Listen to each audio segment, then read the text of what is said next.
In September 2022, the remains of 44-year-old Stephanie Pavlons were discovered by construction workers in a wooded area next to a large medical center in Waukesha, Wisconsin. Her remains had gone undetected for weeks. By the time the discovery was made, it was impossible to determine how Stephanie had died. Investigators could only speculate as to how she had even gotten there, hidden in plain sight. But they suspected foul play. Piece by piece, Stephanie's story was put together. The picture that emerged was one of secrets, deception, and murder.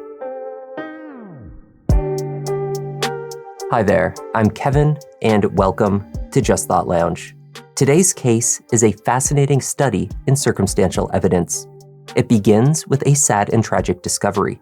Then, investigators piece together this puzzle through security cameras, cell phone movements, diary entries, and a bit of common sense. Let's take a look.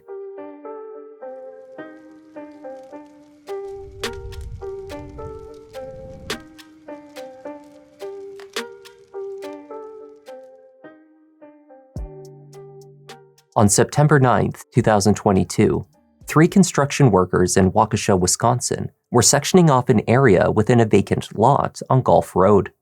The terrain was slightly overgrown, leading to a small woodland situated between a large medical building and a golf course. As the workers approached the tree line with their no trespassing signs, they noticed a distinct and foul odor. 911, what's the address of the emergency? It's the Orthopedic Hospital of Wisconsin on Gulf Road. Okay, is that the Orthopedic Associates of Wisconsin? Yep, it's behind it. It's in the vacant lot next to it. And tell me exactly what happened? We found a dead body in the woods when we were putting up stakes for no trespassing signs. We smelled something and then saw there's a dead guy back there. He's for a long time, so he ain't coming back from it. So okay. In the tall grass near the trees were the remains of an adult woman, long since deceased. She was later identified as 44-year-old Stephanie Pavlons. The amount of time she had been in the woods was uncertain, though she had likely been there for at least a couple of weeks, based on the state of decomposition. Stephanie had not been reported missing. The 44-year-old was unmarried. She was mother to a daughter, 19-year-old Layla, whose calls, messages, and voicemails to her mother had gone unanswered since the end of August. She was in semi-regular contact with her parents, her mother, Georgianne in particular, and had lived at their home in Delafield on and off over the previous 5 years. It was not until September 12th, 3 days following the discovery of her body, that Stephanie's parents were notified of her death. Georgianne had sent her daughter messages over the previous 2 weeks. It was odd that she had not replied, but not overly concerning, she said. Her daughter was a private person and in charge of her own life.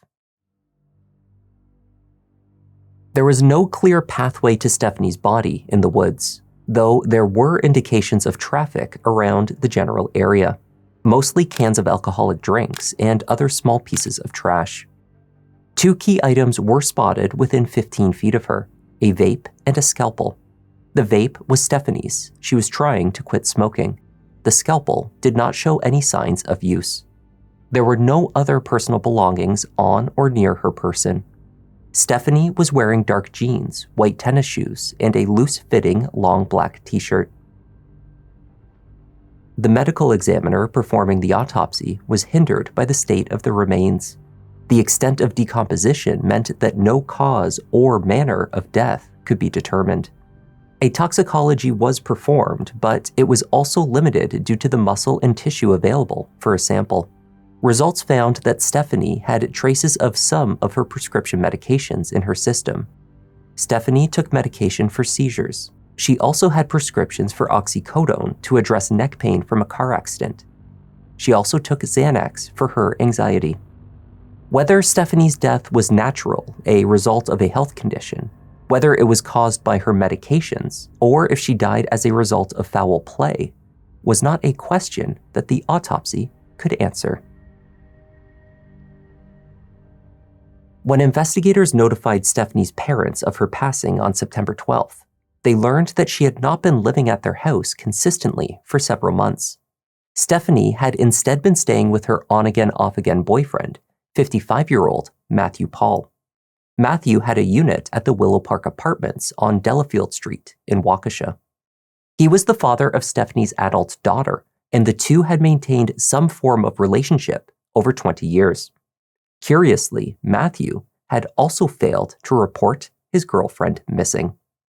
Instead of speaking with Matthew immediately, detectives first went to building management at Willow Park and requested weeks' worth of the apartment's video surveillance. They were hoping to catch a glimpse of Stephanie and establish a timeline leading to the date of her death. Slowly healing from a broken foot, Matthew was captured hobbling in and out of the north exit of the building in late August. He routinely entered from the parking lot, pausing at the door to prop it open. Detectives quickly realized the reason he did this. Stephanie was often right behind him, and she clearly did not have a key. The two would regularly enter and exit the apartment separately, though within only a few minutes of each other. It was against the terms of Matthew's lease to have another resident in his unit. The footage from the building made clear that Matthew was obviously skirting the rules. Stephanie had been living with him. The last day that Stephanie was captured on the cameras at Willow Park was on August 23rd, 17 days before she was discovered in the woods. At 8:39 a.m., she exited the north side of the building, wearing the same jeans, shoes, and oversized t-shirt that she would later be found in. She also carried a black purse with a chain strap and a large pink water bottle. At 8:40, Matthew was captured exiting out the side of the building carrying a plastic bag. The items inside were not clearly visible. The dash camera footage on Matthew's truck captured only a few seconds that morning, showing him pull around the apartment building to collect Stephanie. The couple drove to the Quick Trip on Grandview, where Stephanie popped inside to purchase them breakfast. Matthew waited in the truck for her return. Stephanie emerged from the truck briefly to dispose of their trash. It was the last time she would be captured on camera alive. The couple were finished eating and back on the road by roughly 9:10 a.m. Their destination was the Orthopedic Associates of Wisconsin, the OAW building, where Matthew had an appointment for his foot injury. By 9:34, Matthew was in the clinic waiting room. He snapped a photo of his view and sent it to a friend. He was seen by a doctor 4 minutes later. Stephanie did not enter the building. She was not at the appointment with Matthew. Presumably, she was awaiting his return in the truck.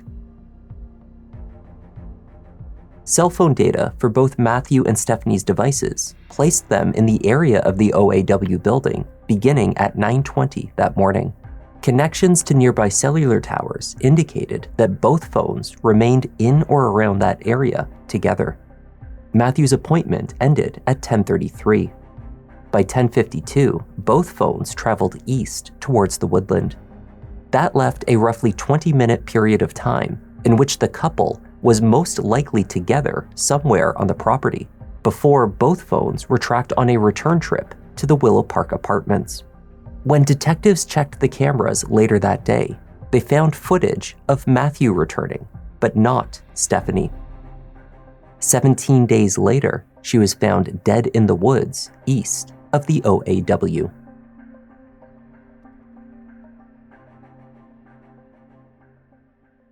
Matthew was brought in to speak with detectives on September 17th. While he answered questions, a team of investigators were searching his truck and apartment. 5 days had passed since Georgianne and Rich Pavlons had been notified of their daughter's death. No one else had been told of her passing. No press release had been made identifying Stephanie as the body in the woods. The Pavlons had not shared the news with Matthew. They had never been close. At no point in the interview did the Waukesha detectives inform Matthew that the mother of his only child was dead. Again, we have some real basic questions, and you can answer whatever questions you choose to. If you don't want to answer a question, don't answer it. Yeah, but I'm not. Do you have any, are you curious at all about why we want to talk to you?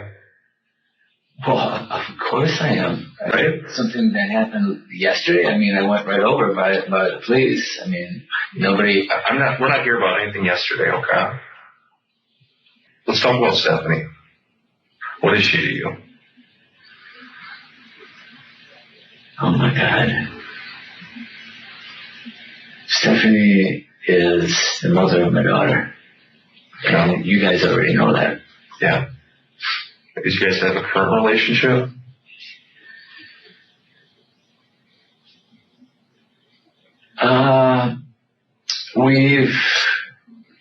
We've always had some type of relationship with helping each other. Yeah. When Matthew was prompted to speak about Stephanie, he explained that she had recently been helping him out since his foot and ankle injury had hindered his mobility. But he also said that he had been helping her out. She was always chasing the demons in her head, he said, adding that the side effects of some of her medications were a potentially toxic combination. Do you know where she is?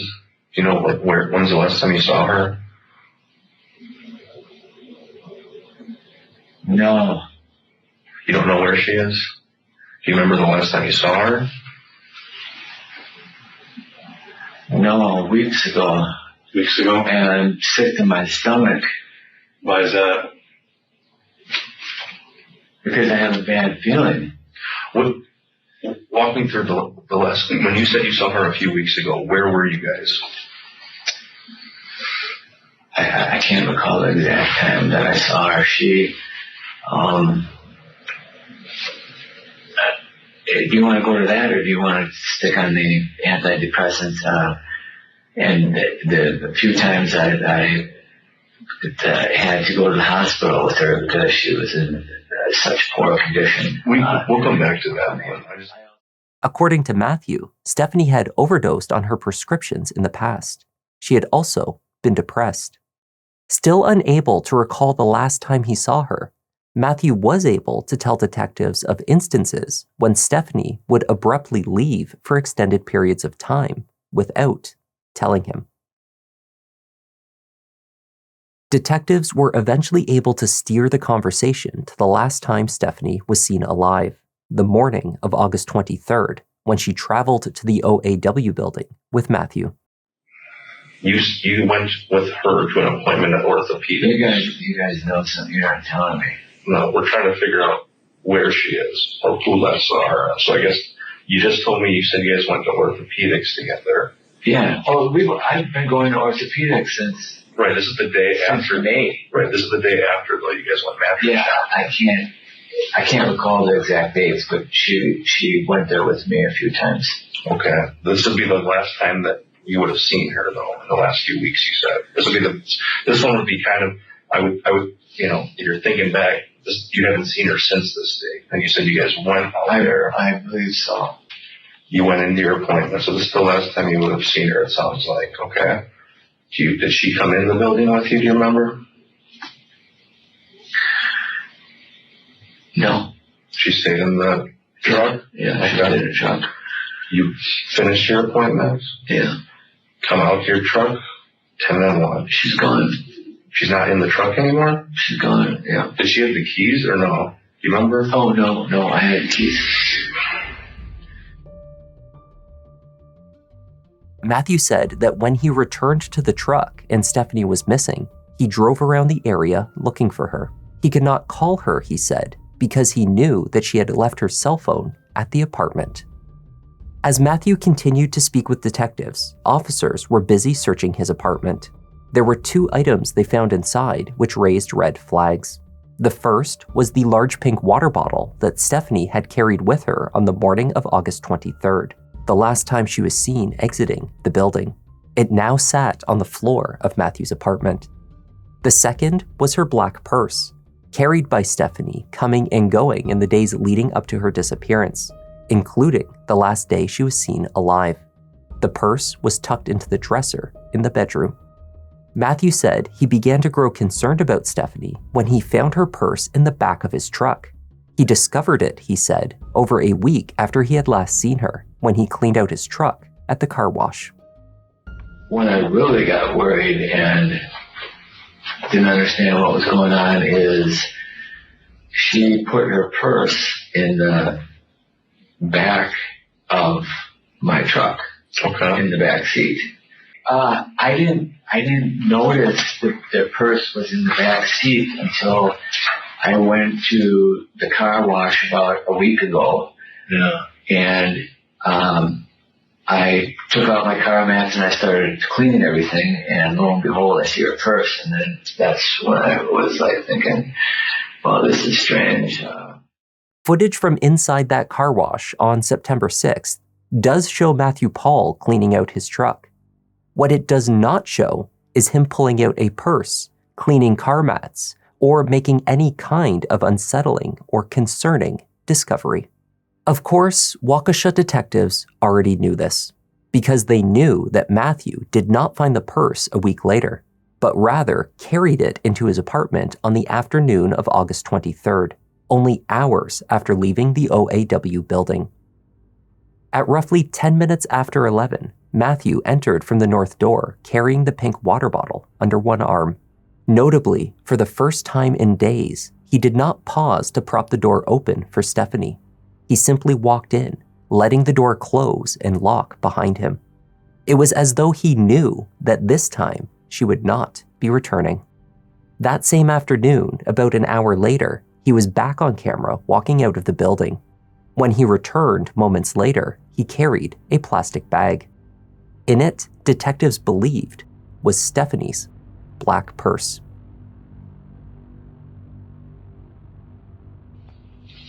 Okay, this is where we need to figure out something, because it doesn't make any sense. All right? That's you coming back the same day at 11:14. Okay? Hold on, listen, Matt. You're holding her water bottle, and Matt, this is the same day. And at 12:29, so less than an hour later, you walk in, and that's her purse in the bag. Okay? So this whole story, Matt. That's her purse in the bag. Yes, Matt. So the whole story about finding the purse in the truck later makes it wouldn't have happened. No. Matt, that's her purse in a plastic bag, okay, that you carried inside after you carried her water bottle in. She walked, Matt, look. You see? That's her water bottle, and that's her purse, okay? You walk in with her water bottle. You go upstairs. What time is this? Well, when you got home, Matt. Yeah, that's when I came back from my appointment. Right. Matthew claimed that 2 of Stephanie's purses had been left in his truck, the black one with the chain strap, but also a gray one. He wasn't lying. He was simply telling them about another bag that he found while at the car wash. There was also a contradiction amongst the statements he made about Stephanie's phone. He said that she had left it at home that day. He also told them that he later found it at the apartment, and that had concerned him. Not too long ago, I asked you what property she left in the truck, and you said nothing. She didn't leave anything. You said she left her phone at home, okay?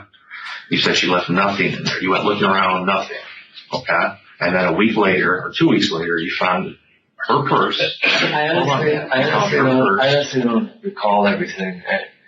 I don't know. The phone might have been in the car. You told her when you went to your appointment that I'll text you, and she said, no, I left my phone in the house. That's what you told us a little while ago. If you're going to charge me. I didn't do anything. You're the only one who can give us info about her. I can't be so honest. we can get answers to her family. I can't be honest anymore. What do you mean you can't be honest? You've been honest? I can't be You honest haven't been honest because with us, Matt. you keep everything that I We're say. not twisting anything you say. Keep twisting it. All we're doing is pointing out the inconsistencies on what you're because saying. I can't remember everything. The purse, or multiple purses, and Stephanie's cell phone were not the only items that Matthew claimed to have later discovered in Stephanie's absence. During that same car cleaning, Matthew claimed to have found a note written by Stephanie on yellow paper. He said it was underneath a floor mat. That note may explain why Stephanie was no longer around, however that came about, because in it, she vents her anger. It read in part, "I hate you. I hate being blamed for shit I didn't do. I'm done being used, abused, and taken for granted.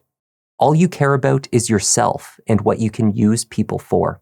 My parents are the same way. I'm not allowed to speak my mind around you, drive, spend money, or even feel good.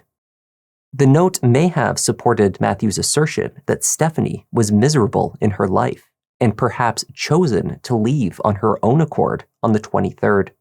It also offered a glimpse into the controlling and abusive nature of their relationship. At the Pavlons' home on Delafield, where Stephanie sometimes lived, officers discovered a collection of journals.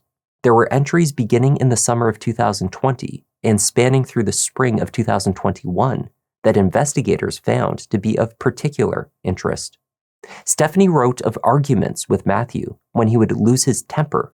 She wrote of his control over her prescriptions, how he would take the medication for himself, and how he often grew angry if she took the medicine.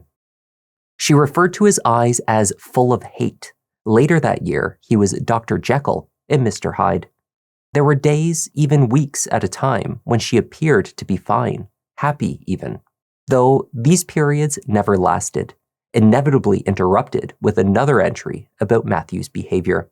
Much of her language during these low times was self-depreciating. Stephanie said that she felt that she had no one and that her partner treated her like a doormat.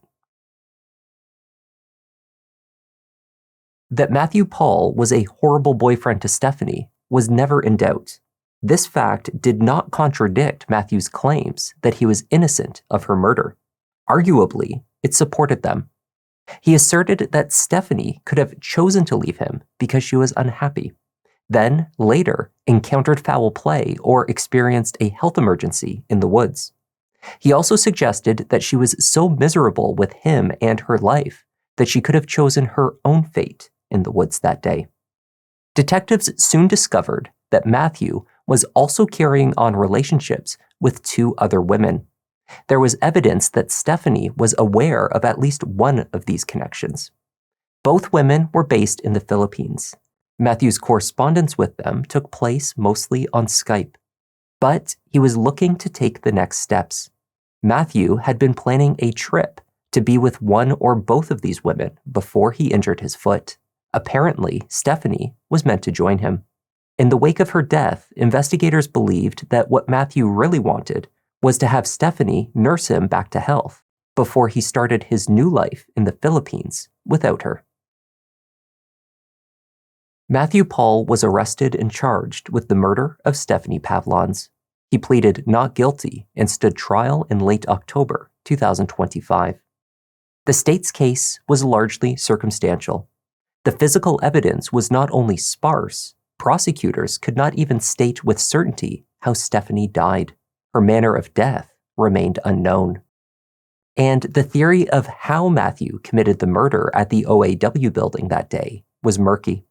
Was she killed in the truck and moved? Had the 2 walked out to the woods together? A cadaver dog, instructed to sniff a series of vehicles, had indicated at the trailer of Matthew's truck. In what scenario would Matthew have placed Stephanie in the back of his truck? Much of the state's case rested on how Matthew had behaved before and after Stephanie went missing. He was a controlling partner. His relationships with 2 women in the Philippines gave him motive. It was undeniable that the couple traveled together to the location where Stephanie would later be found dead. It was the same location where Matthew had last seen her alive, a fact he tried desperately to hide from detectives.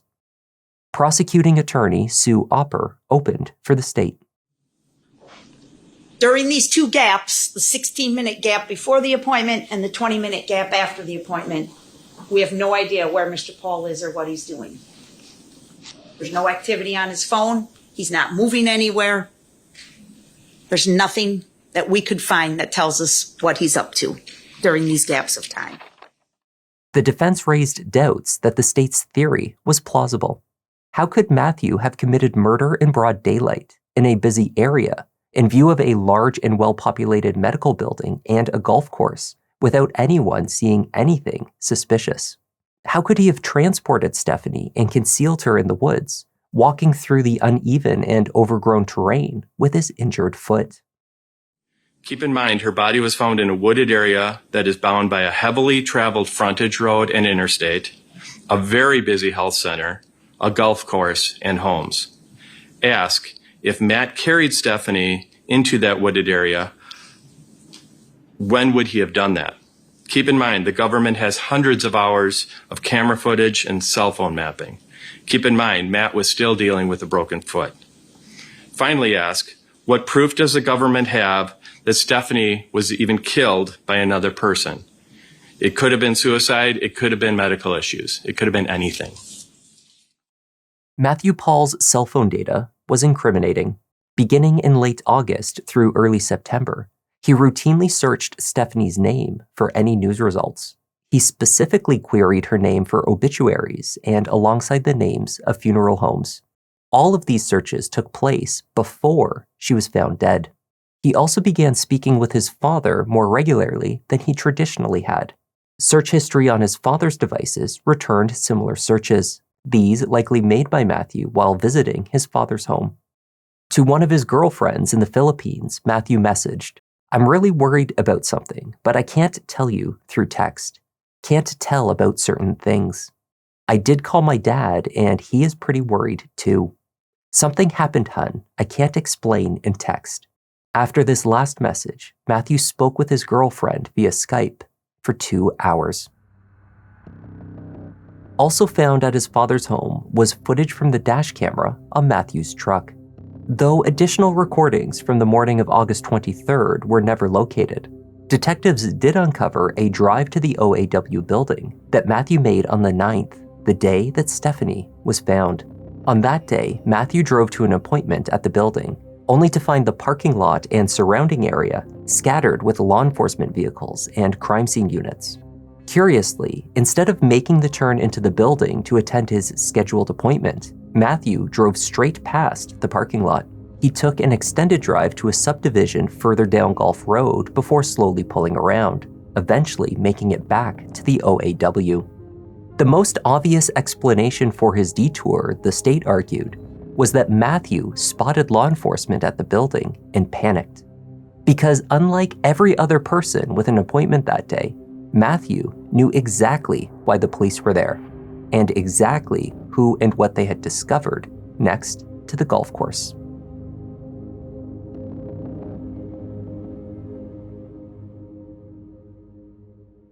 Matthew declined to testify. He used his only opportunity to speak in court to take a dig at Prosecutor Opper.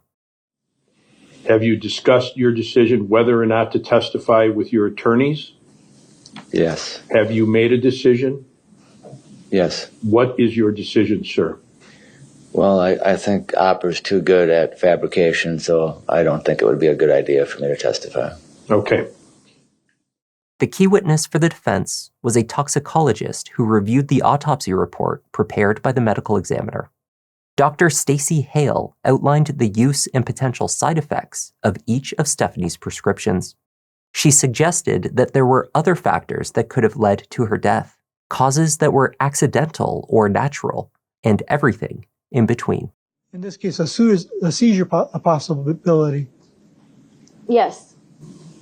There's reports in her medical records about depression. Yes. In this case, was an overdose a possibility. Yes. Do you believe a natural cause of death is a possibility? Yes. In June of 2022, Stephanie wrote a desperate post on her Facebook page about feeling alone and unwanted.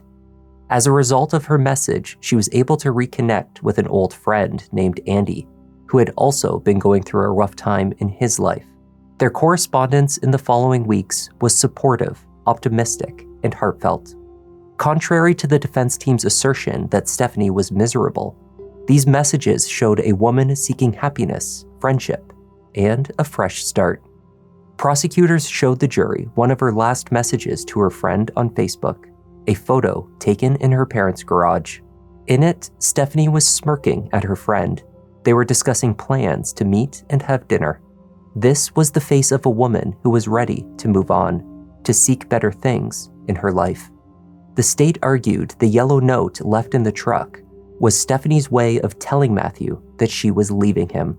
She left the truck that day on her own accord to escape him, but he had followed her.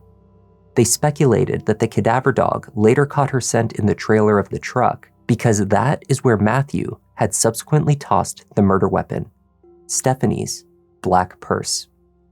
She says, "I hate you. I hate being with you. All you care about is yourself. I'm not allowed to speak my mind around you, drive, spend money, or even feel good. Karma came back to you because your foot injury, not me. Go be with your virgin because I'm done, and keep the fucking money." She can't just sit there any longer. So she decides to walk towards that wooded area. She's probably thinking, hey, maybe I can go into the woods for some cover. Maybe I can walk over to a subdivision, call my mom. Maybe I can get to the golf course, call my mom. I just got to get out of sight. He can't see me leaving. And he goes after her. He gets out of the truck. He comes after her. He grabs her by the back of the shirt. That shirt's too big. He's pulling the shirt up at her neck. And there's a struggle just outside the area of the woods. Maybe Miss Pavlons is vaping. During that struggle, she drops her vape. Mr. Paul continues to grab at her shirt. He's not letting her go. And then what happens? Mr. Paul grabs her purse. And ladies and gentlemen, this is the murder weapon. He wraps this around her neck. He strangles her for just a minute or two. That's all it takes. She goes unconscious, and she's dead. He uses the strap of her own purse to kill her. The jury reached a verdict on all counts in just over an hour. The verdicts read as follows. We, the jury, find the defendant, Matthew E. Paul, guilty of first-degree intentional homicide as charged in count 1 of the information. The second verdict reads, we, the jury, find the defendant, Matthew E. Paul, guilty of hiding a corpse as charged in count 2 of the information. And each is dated today's date, the 4th of November. On November 11th, 2025, Matthew Paul was sentenced to life without the possibility of parole.